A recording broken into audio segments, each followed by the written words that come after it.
Welcome back to another Saltwise video. In today's video, we're going to be doing a review on the Penn Rival 30 level wind. The main thing that this reel has going for itself is that it's Penn's lowest price conventional reel. Keep in mind, I do have the biggest of the Penn Rival series, which is the 30. Now, the lowest is the 15.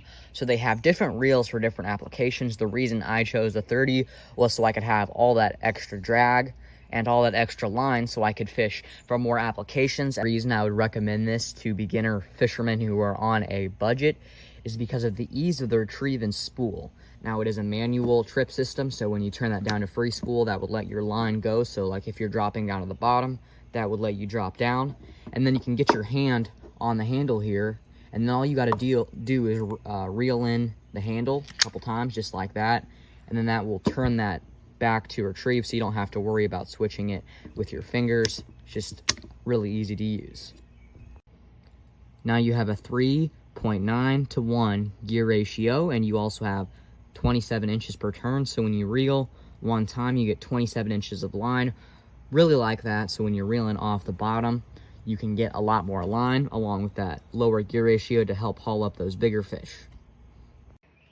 This reel has two shielded stainless steel ball bearings. It has that HT100 carbon fiber drag system to help you reel those big fish off the bottom along with that slower gear ratio.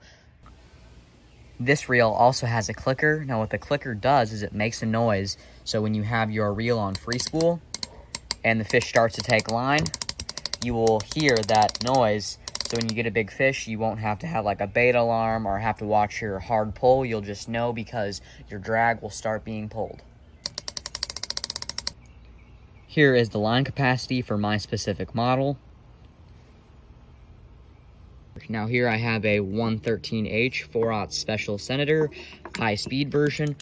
Really like this reel. It has almost the same features on this reel. Just I think there are a couple different differences, like this has graphite and more plastic materials, but then when you take a look at this reel, it has more metal and just a better process that Penn used to have a long time ago. This was made in the USA. This was made in China. So you got to take in mind that those are very, very different reels, but also they don't make this one anymore, and then they still make this one. Now, I want you guys to find the ones that are made in the USA because those ones are better than the ones that are made now that are made in China. If you guys want to see a review on the old Senator, make sure to click right here on your screen. That is going to go ahead and wrap it up for today's video. If you found the video helpful, make sure to hit the subscribe button. It would really mean a lot to us. We will see y'all in the next one.